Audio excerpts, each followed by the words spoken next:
बस कर काव्या, ये तेरा 5वां पैग है। भूल गई क्या? अब यहाँ से तुझे अपने पापा के घर नहीं बल्कि अपने ससुराल जाना है। अरे कोई टेंशन नहीं है यार, कोई मिडिल क्लास ससुराल नहीं है मेरा जो ड्रिंक करने को लेकर हाय तौबा मचाए, समझी ना। इतना कहकर काव्या ने शराब के कई पैक पिए। काव्या की शादी को अभी बस 2 ही दिन हुए थे। दरअसल काव्या एक अमीर बाप की बिगड़ैल बेटी थी और अब उसकी शादी उससे भी बड़े खानदान में हो गई थी। तो काव्या को यही उम्मीद थी कि उसके मायके की तरह उसके ससुराल में भी उसकी मनमर्जी ही चलेगी। और फिर अगले दिन, उठ गई तुम? ये लो नींबू पानी और जल्दी से तैयार होकर नीचे आ जाओ, मम्मी बहुत देर से तुम्हारा वेट कर रही हैं। क्या इतनी जल्दी? अभी तो सिर्फ 9 बजे हैं। मेरा हैंगओवर 11 बजे से पहले नहीं उतरेगा। और ये नींबू पानी नहीं, एक बढ़िया सी कॉफी मंगवा दो मेरे लिए। ये सब क्या है काव्या? ये तुम्हारा ससुराल है और तुमने मुझे शादी से पहले क्यों नहीं बताया कि तुम ड्रिंक भी करती हो? वो तो अच्छा हुआ कि कल रात तुम्हारे घर आने से पहले ही मम्मी सो चुकी थी, वरना तुम्हें उस हालत में अगर मम्मी ने देख लिया होता ना तो तुम्हें अंदाजा नहीं कि क्या होता। क्या होता? अब तुम्हारी मम्मी भी तो किटी पार्टी करती है ना, तो वहाँ भी तो किटी पार्टी होती है, लेकिन ये सब नहीं होता हमारे घर में। लेडीज तो क्या, हमारे यहाँ जेंट्स भी ड्रिंक नहीं करते, समझे तुम? तो आगे फिर कभी किसी भी तरह का नशा करने के बारे में तुम सोचना भी मत। इतना कहकर काव्या का पति आर्यन वहाँ से चला गया और काव्या बिस्तर पर पड़ी बस यही सोचने लगी, ओ गॉड, इतने बड़े लोग और कोई ड्रिंक नहीं करता। बताओ, अगर शौक ही पूरे नहीं करने तो फिर फायदा क्या इतना अमीर होने का, बेवकूफ लोग। काव्या आसानी से सुधरने वालों में से नहीं थी। उसे ड्रिंक करने और सिगरेट पीने की पुरानी आदत थी जिसे छोड़ने का भी उसका कोई इरादा नहीं था। लिहाजा इस मुसीबत का भी उसने एक हल निकाल ही लिया। लेकिन बहू, तुम्हें ये नाइट जॉब करने की जरूरत ही क्या है? तुम आर्यन के साथ ऑफिस जाओ और अपना बिजनेस संभालो। नहीं मम्मी जी, मुझे पहले खुद को साबित करना है, थोड़ा एक्सपीरियंस हो जाए फिर मैं इन्हें ज्वाइन कर लूंगी। प्लीज मम्मी जी मान जाइए ना। काव्या की सास केसरी ने काव्या की बात मान ली और इस तरह जॉब के बहाने काव्या पूरी रात घर से बाहर रहने लगी। वो सारी रात पब में अपने दोस्तों के साथ पार्टी करती और फिर पूरा दिन घर पर सोती रहती। उसकी सास को यही लगता कि रात भर शिफ्ट करने की वजह से वो थकी हुई है, इसीलिए उन्होंने कभी काव्या को नहीं टोका।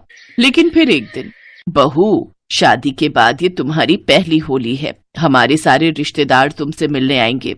इस बार सबकी खातिरदारी तुम्हें ही करनी है।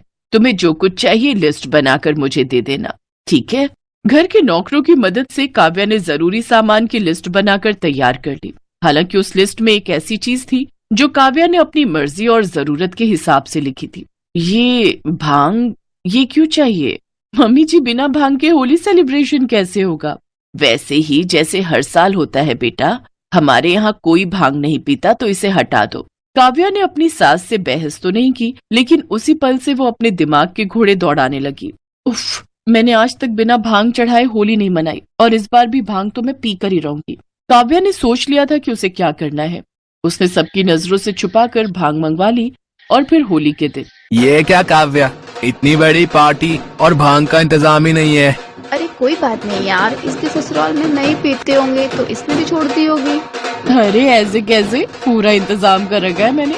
तुम सब चुपचाप मेरे कमरे में चलो, मैंने ठंडाई में भांग मिला कर रखी है वहाँ। चलो सब मिलकर वहीं एंजॉय करते हैं। इसके बाद काव्या अपने सारे दोस्तों को अपने कमरे में ले गई, लेकिन वहाँ पहुँचते ही काव्या के होश उड़ गए। दरअसल काव्या से मिलने कुछ रिश्तेदार पहले ही उसके कमरे में पहुंच चुके थे। आर्यन और केसरी भी वहीं थे और बस उन्हें छोड़कर सारे मेहमान भांग मिली ठंडाई पी चुके थे। काव्या ने ठंडाई में काफी ज्यादा भांग मिला रखी थी, जिसका असर अब सब पर दिखने लगा था। ये क्या था भाई? अरे मेरा सिर, अरे मेरा सिर क्यों घूम रहा है भाई? मुझे भी चक्कर से आ रहे हैं। भांग के असर से कुछ मेहमान तो उल्टियां भी करने लगे और ये सब देखकर काव्या की सास का पारा चढ़ गया। काव्या, क्या है ये सब? मुझे सच सच बताओ। मम्मी जी, वो मैंने बस अपने दोस्तों के लिए बस थोड़ी सी भांग मंगवाई थी, वही ठंडे में मिलाकर रखी थी। अब मुझे क्या पता था कि ये सब हो जाएगा। लेकिन जब मैंने कहा था तुमसे कि भांग नहीं आएगी तो फिर तुम्हारी हिम्मत कैसे हुई ये सब करने की? मम्मी जी, अब ये इतना भड़कने वाली बात भी नहीं है। एक तो वैसे ही जब से इस घर में आई हूँ सब कुछ बंद हो गया है। अब जरा सी भांग मंगवा ली तो कौन सा बड़ा गुनाह कर दिया मैंने? अपने पापा के घर में मैं क्या क्या पीती थी, अगर सुन लिया ना आपने तो बिना भांग पे ही बेहोश हो जाएंगी आप। पास ही खड़े आर्यन ने जैसे ही काव्या की बात सुनी तो उसने फौरन आगे बढ़कर काव्या के गाल पर एक जोरदार तमाचा जड़ दिया और गुस्से से बोला, मेरी गलती थी जो सोचा कि तुम सुधर जाओगी, इसीलिए माँ को कुछ नहीं बताया। लेकिन मैं भूल गया था कि तुम जैसे नशेड़ी कभी नहीं सुधरते। तुम जैसे लोगों को ना अपनी जान की परवाह होती है और ना किसी और की जान की। फौरन निकल जाओ मेरे घर से, वरना मैं जानता नहीं कि मैं क्या हल करूंगा तुम्हारा। बता रहा हूँ। आर्यन का गुस्सा देखकर काव्या सहम गई और फिर अपना सामान लेकर अपने मायके चली गई। आर्यन और काव्या का रिश्ता अब टूटने की कगार पर था। दोनों ने एक दूसरे से मिलने की कोशिश तक नहीं की, लेकिन फिर ठीक 1 साल बाद। मम्मी जी आप? हाँ बेटा, बस अब बहुत हो गया। मैं और आर्यन तुम्हें घर ले जाने आए हैं। तुम्हें जैसे रहना है वैसे रहो, जो करना है वो करो, तुम्हें कोई नहीं टोकेगा। और आर्यन ने जो किया उसके लिए हमें माफ कर दो। नहीं मम्मी जी, माफी तो मुझे मांगनी है आप दोनों से। मैं ही हमेशा से गलत थी। ये तो आपका बड़प्पन है कि आप मुझ जैसी नशेड़ी लड़की को अब भी अपने घर की बहू मानती है। लेकिन मम्मी जी मेरा विश्वास कीजिए, इस 1 साल में मैंने खुद को इस लायक बना लिया है कि अब मुझे अपनी बहू कहने में आपको शर्म नहीं आएगी। ये सच था। आर्यन को खोने के बाद काव्या का सारा नशा उतर चुका था और अब वो नशेड़ी बहू से सर्वगुण संपन्न बहू बन चुकी थी। रमाकांत जी के 2 बेटे अजय और विजय, जिसमें से बड़े बेटे अजय की शादी अनुराधा के साथ हुई है। उसके बाद बेटी उमा, जो शादी के बाद अपने मायके में ही रहती है और पति घर जमाई बनकर रहता है। छोटा बेटा विजय कॉलेज की पढ़ाई पूरी कर चुका है और नौकरी की तलाश में था और आज उसकी नौकरी की तलाश पूरी हो गई। माँ, बाबूजी, मुझे नौकरी मिल गई। बस अब तेरी नौकरी लग गई। अब मैं तेरे लिए एक अमीर घर का रिश्ता ढूंढूंगी।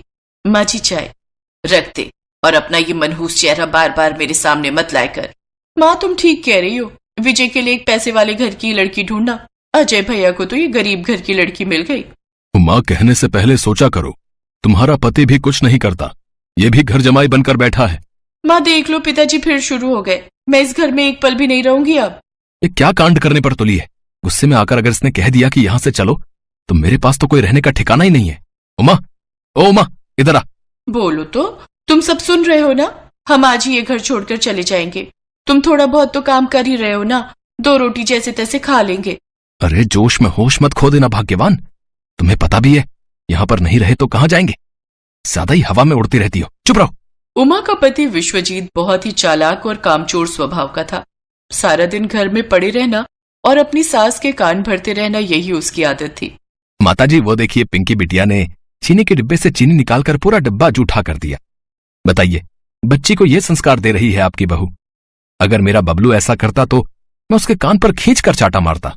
पिंकी, तेरी इतनी हिम्मत, तू चीनी को जूठा कर रही है? अनुराधा की सास कलावती पिंकी के गाल पर जोरदार चांटा लगाती है। तभी अनुराधा वहां जाती है। माँ जी, ये चीनी मैंने पिंकी को कटोरी में डालकर दी थी। पिंकी ने डिब्बे वाली चीनी जूठी नहीं की। माँ से जुबान लड़ाती है, तेरी इतनी हिम्मत? अजय क्यों उस निर्दोष बेचारी पर हाथ उठा रहा है? तुझे शर्म आनी चाहिए। तुम चुप रहो जी, मेरा बेटा बिल्कुल ठीक कर रहा है। इसकी जुबान गज भर लंबी होती जा रही है, इसे ठीक करना ही होगा। ऐसा अक्सर होता था। अनुराधा और उसकी बेटी पर बहुत अत्याचार होते थे। ससुर बेचारा बुजुर्ग था, लड़ नहीं पाता था। पहले विजय अपनी भाभी को सपोर्ट करता था, पर अब तो वो भी ऑफिस जाने लगा, इसलिए वो भी अपनी भाभी के लिए बोल नहीं पाता था। ऑफिस में विजय को शालू नाम की एक लड़की से प्यार हो जाता है। शालू और विजय दोनों शादी करना चाहते थे। विजय अपने घर वालों से शालू की बात करना ही चाहता था, पर एक दिन विजय जब ऑफिस से घर आ रहा था तो उसे शालू का फोन आया और उसने उसे जल्दी ही हॉस्पिटल बुलाया। विजय हॉस्पिटल पहुंचा तो उसने देखा कि उसकी भाभी जख्मी हालत में हॉस्पिटल में एडमिट है। विजय, मैं ऑफिस से घर जा रही थी तो रास्ते में मैंने देखा भाभी पिंकी के साथ भागती हुई जा रही थी और एक गाड़ी से टकरा गई, तो मैं इन्हें जख्मी हालत में हॉस्पिटल ले आई। भाभी घर से भागी थी। तुम्हारी माँ और तुम्हारे बड़े भैया ने इनके ऊपर फिर से हाथ उठाए हैं। शालू, इसीलिए मैं तुम्हें माँ से नहीं मिलवा रहा था। तुम मेरे घर में बहू बनकर जाओगी तो तुम्हारा भी जीना मुश्किल हो जाएगा। मुझे लगता है तुम्हारा और मेरा शादी करना ठीक नहीं। नहीं विजय, ये तुम गलत कह रहे हो। अब तो मैं जरूर तुमसे शादी करूंगी। अनुराधा भाभी का दुख मेरे से देखा नहीं जा रहा। मैं उस घर की बहू बनकर जरूर जाऊंगी। तुम चिंता मत करो, मुझे कुछ नहीं होगा। शालू उस घर में जाने से पहले अपने आप को पूरा तैयार करना चाहती थी ताकि वो अपनी सास को सीधे रास्ते पर ला सके। इसके लिए शालू ने जादूगरनी चंद्रलेखा की मदद ली और उसे अपनी परेशानी बताती है। देखो शालू, मुझे बहुत अच्छा लग रहा है कि तुम अन्याय के खिलाफ लड़ना चाहती हो, इसलिए मैं तुम्हारी मदद जरूर करूंगी। मैं तुम्हें एक ऐसा मंत्र दूंगी जिसकी सहायता से तुम्हारे सिर पर सींग उगाएंगे। जब भी तुम्हारे ऊपर कोई गुस्सा निकालेगा या कोई अत्याचार करेगा तो तुम्हारे ये जादुई सींग उगाएंगे, और जब तक तुम उन सींगों को जाने के लिए नहीं कहोगी तब तक वो सींग तुम्हारे सिर पर ही रहेंगे। उन सींगों में इतनी शक्ति होगी कि कोई भी तुम्हारा मुकाबला नहीं कर सकेगा, और ये सींग सिर्फ उसी को नजर आएंगे जो तुम पर अत्याचार करेगा। अब तुम हंसी खुशी विवाह करके अपने ससुराल जाओ, तुम्हारा कोई कुछ नहीं बिगाड़ सकता। थैंक यू जादूगरनी चंद्रलेखा, आपने मेरी बहुत बड़ी मदद कर दी। Thank you so much. और प्लान के मुताबिक शालू विजय से शादी कर लेती है। शालू विजय को सींग के बारे में कुछ नहीं कहती। शादी के बाद शालू जब घर पहुंचती है तो विजय और शालू को देखकर कलावती का पारा 7वें आसमान पर था। पर अनुराधा तो ये सब पहले से ही जानती थी। वो आरती की थाली लेकर आती है, पर कलावती आरती की थाली को हवा में उछाल देती है। कोई जरूरत नहीं इस लड़की की आरती उतारने की, ये मेरी बहू नहीं है। मैं भी देखती हूँ ये मेरे घर में कैसे कदम रखती है, मेरे बेटे पर डोरे डालने वाली। कलावती शालू को चांटा मारने लगती है। तभी शालू कलावती का हाथ पकड़ लेती है। शालू में शक्ति आ जाती है और उसके सिर पर सींग उगाते हैं। कोई भी उन सींगों को देख नहीं पा रहा था, पर कलावती तो साफ साफ देख सकती थी। वो घबरा जाती है और चिल्लाने लगती है, सींग, हे राम, इसके सिर पर सींग है। अरे तू सींग वाली बहू उठाकर ले आया, ये तो कोई राक्षसनी है। लगता है माताजी पागल हो गई हैं। उमा, माताजी को संभालो। माँ, इसके सिर पर कोई सींग नहीं है, तुम क्या बोल रही हो माँ? उमा कलावती को कमरे में ले जाती है। कलावती बहुत घबराई हुई थी। शालू, तुम देवर जी के साथ गृह प्रवेश करो। भाभी, मैंने कहा था ना, अब मैं आ गई हूँ। अब इस घर में बहुओं पर कोई अत्याचार नहीं होगा। उसके बाद 1-2 बार ऐसा ही हुआ। उमा देख, माताजी तो पागल खाने जाने वाली है। एक काम करते हैं, तू और मैं सारा जेवर पैसा लेकर रात में ही यहां से चंपत हो लेते हैं, नहीं तो हमारे हाथ कुछ नहीं आएगा। ये शालू बहुत चालू है। तुम ठीक कह रहे हो जी, मैं अभी बैग तैयार करती हूँ। मैं अभी जाकर चाची और माँ को सारी बात बताती हूँ। पिंकी उमा और विश्वजीत को बात करता सुन लेती है और सारी बात अपनी माँ और चाची को बताती है।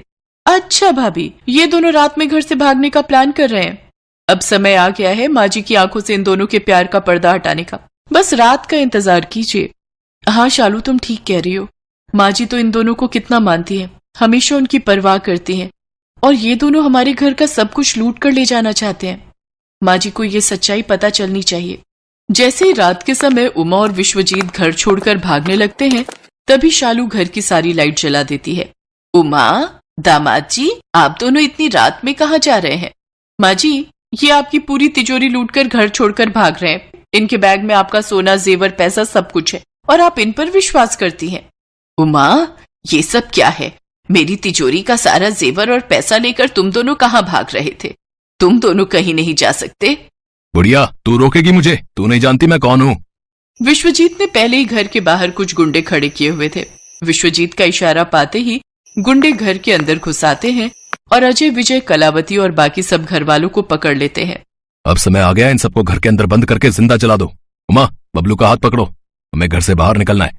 सुनो, तुम सब हमारे घर से बाहर जाते ही इस घर के बाहर मिट्टी का तेल छिड़क दो और इस घर में आग लगा दो, ताकि इन सब की चिता यहीं जल जाए। कुत्ते, मेरे हाथ खोल, मैं तुझे नहीं छोड़ूंगा। एक बार मेरे हाथ खोल, फिर मैं तुझे बताता हूँ। तभी शालू के सिर पर सींग उगाते हैं और उसमें अलग सी शक्ति आ जाती है। उसके हाथों की रस्सियां टूट जाती हैं। शालू अजय और विजय की रस्सियां खोल देती है। गुंडे समझ नहीं पा रहे थे कि शालू में इतनी शक्ति कैसे आ गई। उसके सिर पर सींग भी है, ये देखकर सारे गुंडे डर जाते हैं।